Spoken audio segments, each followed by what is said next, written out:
ওই দিন গেলাম আমির ভান্ডার দরবারে, একটা হিন্দু আমার হাতে কালিমা পড়ে মুসলমান হয়েছে। জিজ্ঞাসা করা হলো, বোন কেন তুমি হিন্দু দিকে মুসলমান হয়েছো? এটা বলে আমি মুসলমান হয়েছি একটা কারণ আছে। আমার আব্বা যখন মারা গেছে আমি বাবার পাশে দাঁড়ায় রইলাম, দেখলাম চিতাশালায় যায় আমার আব্বারে পোড়াইতেছে, নিচে দিয়া লাকড়ি দিছে, উপরে আমার বাবারে শোয়াইছে, আবার উপরে দিক দিয়ে লাকড়ি দিয়া নিচ দিয়া আগুন ধরায় দিছে, আমার বাবার লাশটা পুড়তেছে। হঠাৎ করে আমার বাবার পা গুলো ঠেঙ্গা মেরা দাঁড়ায় গেছে, লাঠি দিয়ে আমার বাবার লাশের উপরে বাড়ি দিছে, বাড়ি দিয়ে আমার বাবার লাশের পাটারে সোজা করছে। এবার কিছুদিন পরে আমার আম্মা মারা গেছে। আমার আম্মা বড় পর্দাশীলা ছিল, আমার আম্মা এত পর্দাশীলা ছিল, যদিও হিন্দু কিন্তু নিজের পর্দা নিজের শরীরটারে তিনি ওপেন করতেন না। কিন্তু ঘটনাক্রমে একদিন আমার আম্মা দুনিয়া থেকে বিদায় হয়ে গেল। আমার আম্মারে কাপড় দিয়া বাইন্ডিং কইরা যখন নিয়ে গেছে চিতাশালায় পুরার জন্য, আমার আম্মার শরীরটা কেউ দেখে নাই, নিজ দিয়ে আগুন লাগাই দিছে। শেষ বিদায়ের সময় মার বডিটা ওপেন হওয়ার পর আমি বড় লজ্জায় পড়ে গেছি। কিছুক্ষণ পরে দেখলাম আমার আম্মার পাটা এমন ভাবে ঠেঙ্গা মেরা উঠে গেছে, লাঠি দিয়ে আমার আম্মার শরীরের মধ্যে আঘাত করছে।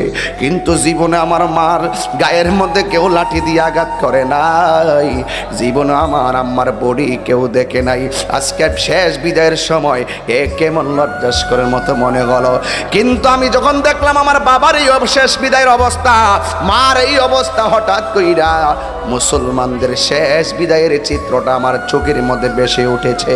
মুসলমান যখন মারা যায় ওই চতুর্দিক দিয়া কাপড় টানায়, কসকু সাবান দিয়া এমন গরম পানি দেই না যে গরম লাগে, এমন ঠান্ডা পানি দেই না যে ঠান্ডা লাগে, কিন্তু কসকু সাবান দিয়া তারে গোসল করায়, চতুর্দিক দিয়ে কাপড় টানাই, আবার শরীর থেকে চাদর দিয়া বডি থেকে কাপড়টা খুললা তারে এমন ভাবে গোসল করায়, আঙ্গুলগুলা খিলাল করে দেয়, দাঁতগুলা খিলাল করে দেয়, পায়ের আঙ্গুলগুলা খিলাল করে দেয়। কত মায়া, এই মায়ার কথা আমার মনে হয়ে গেছি। আবার বাজার থেকে নতুন কাপড় আইনা সুন্দর কইরা বাইন্ডিং কইরা পরাইয়া দেই গো।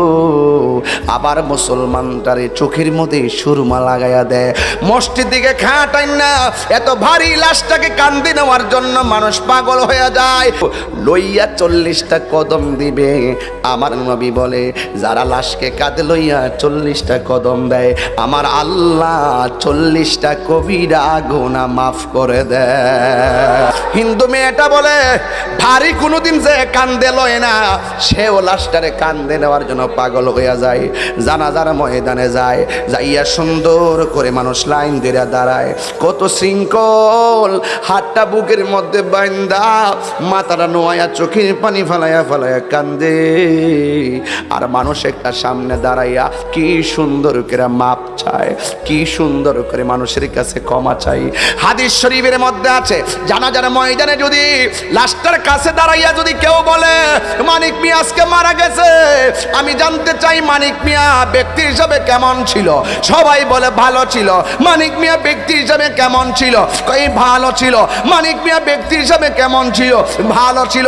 আল্লাহর হাবিব বলেন যেই ব্যক্তি 3 বার এমন ভাবে মানুষের কাছ থেকে জবানবন্দি লয়, আল্লাহ ওই সময় ফেরেশতাদেরকে ডাক দিয়ে বলে দেখ রে দেখ, সমাজের শত শত মানুষ তারে ভালো কইতাছে, তোরাও সাক্ষী থাক, আমি আল্লাহ তার নামটারে প্রেমিকের খাতায় তুলে দিলাম। আল্লাহু আকবার।